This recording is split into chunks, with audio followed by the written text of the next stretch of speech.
दोस्तों कैसे हो। स्वागत है आप सभी का हमारे एस की इलेक्ट्रिक वर्ल्ड यूट्यूब चैनल में। तो दोस्तों पहले पार्ट में हमारी वीडियो जो आपने देखी होगी, हमने इसके बारे में पूरा समझाया था कि कौन से कंपोनेंट कहाँ लगे हैं और कैसे कंपोनेंट जो है इसके जो है किस काम के लिए लगे हुए हैं, ठीक है, और क्या क्या काम करते हैं वो कंपोनेंट और कहाँ से क्या होता है क्या नहीं, इसका डिटेल से हमने सारी बताई थी।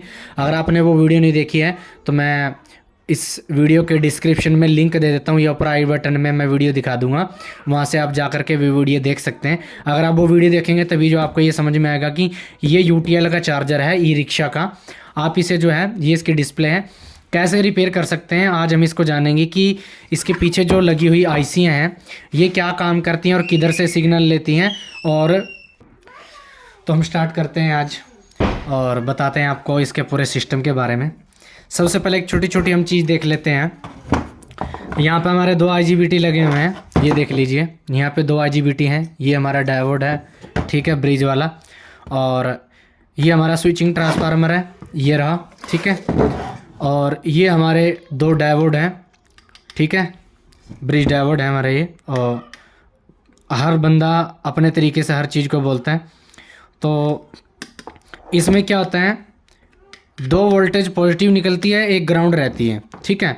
दोनों पॉजिटिव हमारे डायोड पे जाती है, वो इन दोनों की पॉजिटिव को एक बनाता है और हमारी आउट करता है, ठीक है। अब मैं आपको इसकी आईसीयों के बारे में बता देता हूँ। ये 3835 आईसी है, ये 358 आईसी है, शायद एक मिनट रुकिए मैं देख लेता हूँ। ये LM 358 आईसी है और ये 2535 आईसी है जो कि हमारा ड्राइव के लिए हम यूज करते हैं इसे। ये हमारी 2535 आईसी है जो हमारे ड्राइव देती है हमारी इन IGBT को ऑपरेट होने के लिए। और ये LM 358 आईसी है। ये LM 358 आईसी इस शंट रेजिस्टेंस का लोड कैलकुलेट करती है दोस्तों, ठीक है। और उसी हिसाब से ये चार्जिंग जो है बढ़ाती है इसकी। और ये ड्राइव आईसी है जो कि हमारा इन IGBT को ड्राइव कराती है, यहाँ से ड्राइव निकलती है, ये देख लीजिए, ये 2 पॉइंट है, ड्राइव निकलती है यहाँ से। और ये हमारे यहाँ पे 4 डायोड ट्रांजिस्टर लगे हुए हैं। मैं थोड़ा नीचे कर लेता हूँ फिर दिखाता हूँ आपको।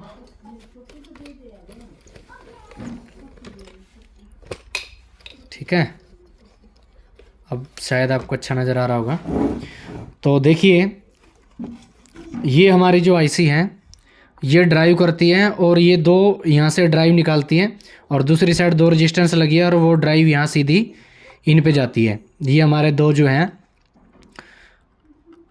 हमारे ट्रांजिस्टर लगे हैं, दो यहाँ पे ट्रांजिस्टर लगे हैं जो कि ये वाले ट्रांजिस्टर पॉजिटिव वोल्ट को ड्राइव करते हैं और ये वाले ट्रांजिस्टर नेगेटिव वोल्ट को जो है ड्राइव करते हैं। इस ड्राइव के आगे यहाँ पे कैपेसिटर लगे हमें दो यहाँ पे, और ये कैपेसिटर आगे वोल्टेज को भेजते हैं। यहाँ पे हमारे स्विचिंग ट्रांसफार्मर लगे हुए हैं जो कि आगे ड्राइव में बनाते हैं।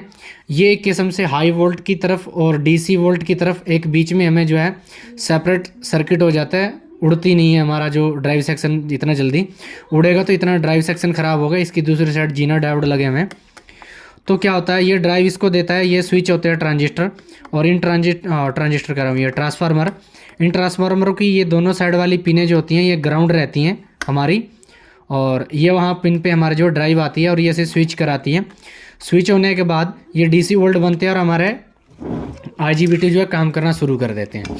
अब इसमें क्या रहता है, इस PCB को ऑन होने के लिए सबसे पहले हम इस PCB को ऑन कैसे करेंगे, क्योंकि मेन तो यही है ना कि अगर जब तक हमारी ये PCB ऑन नहीं होगी और डिस्प्ले में हमारा इंडिकेटर नहीं आएगा तो तब तक हम जो है इस PCB को रिपेयर नहीं कर पाएंगे, कुछ भी समझ नहीं पाएंगे। इसमें सबसे जो मेन अहमियत रखती है वोल्टेज, 5 वोल्ट और 15 वोल्ट अहमियत रखता है इसके अंदर, ठीक है। तो देखिए यहाँ पे हमारे दो आइटम लगे हुए हैं, ये देख लीजिए, ये तो है हमारा मॉस्फेट और ये है 7805। ये जो मॉस्फेट है ये ड्राई करवाता है इस ट्रांसफार्मर को, और ये ट्रांसफार्मर फिर वोल्टेज जो हमारे जनरेट करता है, ये देख लीजिए, ये मॉस्फेट लगा हुआ है। ये मॉस्फेट इस ट्रांसफार्मर को जो ड्राइव करता है और फिर यहाँ पे हमें जो है 5 वोल्ट और 15 वोल्ट मिलते हैं। 5 वोल्ट तो ये 7805 आईसी बनाती है और 15 वोल्ट यहाँ पे इस पिन पे हमें मिलते हैं। मैं भी जो है लाइव चेक करवा दूंगा आपको। अभी मेरे पास बैटरी नहीं है, मेरे पास एसएमपीएस है, एसएमपीएस से मैं आपको चेक करवाऊंगा, ठीक है, सारे वोल्टेज। तो ये मॉस्फेट ड्राइव करता है इस हमारे ट्रांसफार्मर को। तो ये ट्रांसफार्मर आउटपुट हमारे 7805 को देता है और यहाँ पे वोल्टेज बनते हैं। और इस आईसी को चलने के लिए यहाँ पे इसे 8 वोल्ट चाहिए, ठीक है। यहाँ पे एक कैपेसिटर लगा रहता है इस आईसी के बिल्कुल बराबर में, देख सकते हैं ये कैपेसिटर है ये वाला। यहाँ पे इसे 8 वोल्ट चाहिए। तो ये 8 वोल्ट से जो आईसी ऑपरेट होती है, और ऑपरेट होने के बाद ये जो 6 नंबर पिन से जो है आउट करती है वोल्टेज। 6 नंबर पिन से, इसकी जो 6 नंबर पिन है इस मॉस्फेट को आउटपुट देगी। 1 वोल्ट के करीब इस पे आउटपुट आता है, 1 वोल्ट या 1.5 वोल्ट के करीब, और स्विच होकर तब ये सारा सिस्टम काम करता है। अगर यहाँ पे 1 वोल्ट नहीं होगा तो समझिए या तो आपकी आईसी आउटपुट नहीं कर रही है या फिर आपका ये मॉस्फेट जो है शॉर्ट है। अगर आपका ये वोल्टेज बन जाते हैं, रेडी हो जाते हैं, और यहाँ पे आपके 5 वोल्ट बनने लग जाते हैं और यहाँ पे 15 वोल्ट, तो आपका जो है पीसीबी ऑन हो जाएगा, ठीक है। और ये हमारा ड्राइव कैसे करेंगे, अब हम बात करेंगे ये हमारे आईजीबीटी ड्राइव कैसे करेंगे, वो मैं आपको बताता हूँ। ये जो है 3525 आईसी जो है ये ड्राइव करवाती है ना आईजीबीटी को। तो कैसे ड्राइव करवाती हैं, ये हमारी एक आईसी लगी हुई है 358। ये 358 आईसी जो है ड्राइव देती है इसकी 8 नंबर पिन पे, और ये जो है ऑपरेट हो जाती है आईसी, तभी जो सिग्नल को है आउट करती है और जाके स्विचिंग होना स्टार्ट हो जाती है। अब इस आईसी को स्विचिंग कहाँ से मिलती है, इसको पीएमडब्ल्यू सिग्नल मिलता है यहाँ से। मैंने आपको पहले बताया था, यहाँ से पिछली वीडियो में मैंने सारी इस पैनल की पूरी जानकारी दी थी। यहाँ से पीएमडब्ल्यू सिग्नल मिलता है इस कार्ड के थ्रू, जो पीछे आईसी लगी हुई है इसके। तो वो पीएमडब्ल्यू सिग्नल इस आईसी को मिलता है। ये आईसी इसके 8 नंबर पिन पे ट्रिगर करती हैं, इसको सिग्नल देती हैं 3 से 4 वोल्ट का, और फिर ये आउटपुट करती है। यहाँ पे देखेंगे यहाँ पे 2 रजिस्टेंस लगी हुई हैं, ये रही ये रजिस्टेंस इन जो कैपेसिटरों में करंट भेजती हैं, और ये कैपेसिटर इन 2 ट्रांसफार्मरों को जो है स्विच करवाते हैं, और इन जीनर डायोड में वो ड्राइव वोल्ट बनती है, और ड्राइव वोल्ट बनने के बाद हमारी डायरेक्ट जो है आईजीबीटी भी जाती है। ठीक है दोस्तों, इतना हो गया। चलिए अभी मैं इसकी जो है आपकी लाइव टेस्टिंग दिखा देता हूँ, इसकी लाइव टेस्टिंग करके दिखाएंगे आपको कैसे काम करता है। तो सबसे पहले हम इसका ये डिस्प्ले लगा लेंगे। तो दोस्तों मेरे पास ये एसएमपीएस सप्लाई है 48 वोल्ट और आपका 13 एम्पेयर की। तो इसके मैं डीसी वोल्ट इसे अप्लाई करूँगा, और देखिए जब तक आप इसे डीसी वोल्ट नहीं देंगे तो ये ऑपरेट नहीं होगा। तो चलिए यहाँ पे पॉजिटिव है तो मैं इसकी पॉजिटिव प्रोप यहाँ लगा लेता हूँ, ठीक है, और नेगेटिव प्रोप यहाँ लगा लेता हूँ। ये देख लीजिए, फिर आप सोचोगे कहाँ लगाई, यहाँ पे ट्रांसफार्मर के पास, ठीक है। और इसे मैं जो है थोड़ा पलट के रख लेता हूँ, और डिस्प्ले हमारी पता लग जाएगी आपको, यहाँ पे इंडिकेटर ऑन होंगे 1 टाइम के लिए। चलिए मैं इसे सप्लाई दे देता हूँ। अब सोच रहे होंगे भाई कि इसके डिस्प्ले को इसको आपने कितनी सप्लाई दी, 48 वोल्ट दे रहा हूँ, इसे ज़्यादा भी दे सकता। तो देखिए यहाँ पे डिस्प्ले ऑन होगी, तो दोस्तों देख सकते हैं डिस्प्ले इसकी ऑन हो गई है, ये देख लीजिए। और अब ये डिस्प्ले नहीं दिखाएगा, और यहाँ पे देख सकते हैं कि नीले कलर का जो है इंडिकेटर ऑन हो गया है, यहाँ पे देख सकते हैं, ये देखिए ब्लू कलर का। तो इसका मतलब हमारी पीसीबी ऑन हो गई है। सबसे पहले मैं आपको यहाँ पे वोल्टेज चेक करवा देता हूँ, क्योंकि मैंने आपको जो वोल्टेज बोले थे कि यहाँ पे इतने वोल्ट होने चाहिए तभी जो चलेगा। इस पूरे चार्जर का ग्राउंड जो है एक ही है अपने एसी वाली पीसीबी की तरह। तो हम ग्राउंड यहाँ से लेंगे शंट रजिस्टेंस से, ठीक है। तो ग्राउंड यहाँ से लिया, और अभी हम आपको यहाँ 7805 पे वोल्टेज चेक कराते हैं। तो देखिए यहाँ पे 15 वोल्ट बन रहे हैं आपके, और जो कि इस सिस्टम को चलाने के लिए बहुत है। और ये 5 वोल्ट यहाँ पे जो कि हमारे डिस्प्ले को चलाने के लिए बहुत है। और इस आईसी को मैंने बताया था आपको चलाने के लिए यहाँ पे 8 वोल्ट होने बहुत ज़रूरी है। तो देख सकते हैं यहाँ पे 13 वोल्ट आ रहे हैं, ठीक है। तो ये अभी बढ़ गए हैं क्योंकि इस पर पूरा लोड हो गया है, तो वोल्टेज इसने पूरे कर दिए अपने। तो ये हमारा जो है मॉस्फेट है, और मॉस्फेट की देख सकते हैं यहाँ पे आपको जो है पूरे 48 वोल्ट मिलेंगे, जो मैंने इसको अप्लाई करके मैंने 56 वोल्ट इसको अप्लाई कर रखे हैं।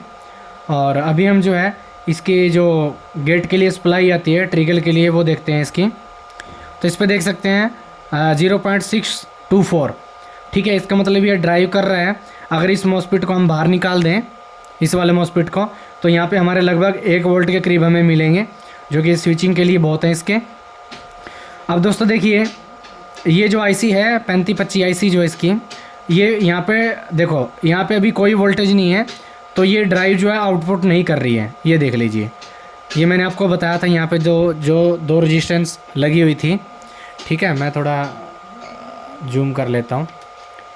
देखिए यहाँ पे भी कोई ड्राइव वोल्ट नहीं है यहाँ पे, क्योंकि इसलिए ड्राइव वोल्ट नहीं है, जब तक हम इसे मेन नहीं देंगे एसी वोल्ट, तब तक ये ड्राइव वोल्ट आउटपुट नहीं करेगी और हमारे आईजीबीटी जो है ऑन नहीं होंगे। इसके लिए हमें क्या करना पड़ेगा, सबसे पहले मैं आपको यहाँ पे वोल्टेज चेक करा देता हूँ। देखिए यहाँ पे कोई वोल्टेज नहीं है, मिली वोल्ट है ओनली। तो इतने में ये आईसी जो है स्विचिंग नहीं करेगी, क्योंकि ये आईसी जो है इसे कम से कम ऑन होने के लिए 5 वोल्ट या 3 वोल्ट होने ज़रूरी हैं, तब जाके ये आईसी ऑन होती है, इतने कम वोल्ट पे ऑन नहीं होती। चलिए मैं स्टार्ट करता हूँ और इसे 220 वोल्ट देता हूँ और आपको चेक कराता हूँ ड्राइव इसकी। तो दोस्तों मैंने यहाँ पे वायरिंग जोड़ दी है और मैं इसे सप्लाई दे रहा हूँ। जैसे मैंने सप्लाई दी और चार्जर ऑन हो गया, किट किट की आवाज़ आ रही होगी, तो मैं ड्राइव चेक करा देता हूँ एक बार। ये देखिए ड्राइव आ गई है 1 वोल्ट। ठीक है, तो ये ड्राइव बढ़ जाएगी अभी। जैसे ड्राइव बढ़ेगी तो हमारा चार्जर जैसे आउटपुट निकालेगा, तो देखिए मेरी जो है सप्लाई बंद हो गई है और एसी इसने सेंस कर लिए। यहाँ पे रेड इंडिकेटर आ रहा है, देख सकते हैं, ये रहा। इसका मतलब हमारी एसी इनपुट हो चुकी है, ये देख लीजिए। तो अभी जो मेरी एसएमपी से बार बार बंद कर रहे हैं, ये इसलिए बंद कर रहा है क्योंकि आउटपुट में वोल्टेज ये ज़्यादा निकाल रहा है, जिससे हमारी सप्लाई बंद हो जा रही है। देखिए आपको फ़ैन की आवाज़ बंद होगी, क्योंकि हमारी सप्लाई को ये शॉर्ट कर दे रहा है और हमारी सप्लाई जो है शट डाउन मार जा रही है। ठीक है, इसलिए ये फॉल्ट ऐसा हो रहा है। अगर मैं ड्राइव की बात करूँ तो अभी ये ड्राइव नहीं आएगी। अभी देखिए ड्राइव ये फिर से देना स्टार्ट करेगा, देखते हैं। ये देख लें, ये देख लीजिए अभी ड्राइव बढ़ रही है इसकी, ये देख लीजिए। तो जैसे जैसे ड्राइव बढ़ेगी तो ये आउटपुट निकालेगा, तो देखिए अब ये ड्राइव डाउन आ जाएगी। ठीक है, तो ये ड्राइव जो है हमारी आईसी की तरफ से है। और अभी मैं इसका सिग्नल चेक करवाता हूँ आपको। यहाँ पे जो ड्राइव के लिए सिग्नल आता है, ठीक है, ये देखिए यहाँ पे कितने वोल्ट आएंगे। ये देखिए ड्राइव बढ़ेगी, जब हमारा सिग्नल यहाँ से बढ़ेगा तभी जो आईसी है स्विच करेगी। ठीक है, तो ये देखिए ड्राइव आई हमारी 4 वोल्ट के करीब। मैंने आपको बताया था बिना 4 वोल्ट के तो ये जो है आईसी ऑपरेट नहीं होती। देखिए 8 नंबर पिन पे हमारे 4 वोल्ट आ गए, 5 वोल्ट के करीब। ठीक है, तो चलिए इसे मैं बंद कर देता हूँ, क्योंकि बार बार शॉर्ट हो रही है। मैं मेन निकाल देता हूँ इसकी। तो देख इसी तरीके से जो है ये हमारी आईसी ऑपरेट होती है। 4 वोल्ट से यहाँ से सिग्नल जाता है, तभी आउटपुट निकालती है ड्राइव में। ठीक है, अगर इसका आपका एम्पेयर के रिलेटेड को फॉल्ट आएगा तो हमारी LM358 यहाँ पे लगी हुई है, जो कि शंट रेजिस्टेंस का लोड कैलकुलेट करती है। अगर इस सर्किट में कोई फॉल्ट रहेगा तो ये आपको जो एम्पेयर कम ज़्यादा कर सकती हैं। ठीक है, और ये आईसी जो है हमारी, ये कंपैरेटर ऐसी LM358, तो ये आईसी इसके सिग्नल को ऑपरेट कराने के लिए यहाँ पे लगी हुई है। ठीक है, और इसमें देखिए जब ये मेरे पास आया था, यहाँ पे कोई रेजिस्टेंस नहीं थी, यहाँ पे रेजिस्टेंस नहीं थी, यहाँ पे रेजिस्टेंस नहीं थी, इसके अंदर मॉसफेट नहीं था, कोई आईजीबीटी नहीं था, कोई डायोड नहीं था। तो इस जो है पूरे चार्जर को मैंने चलाया बिल्कुल अच्छे तरीके से और ये काम भी कर रहा है अच्छे तरीके से। तो दोस्तों आप लोगों को हमारी वीडियो कैसी लगी और हमारी इन्फॉर्मेशन हमें कमेंट करके दोस्तों ज़रूर बताएं, ताकि हम जो और वीडियो बनाएं हमें कॉन्फिडेंस मिले आपके लिए वीडियो बनाने का।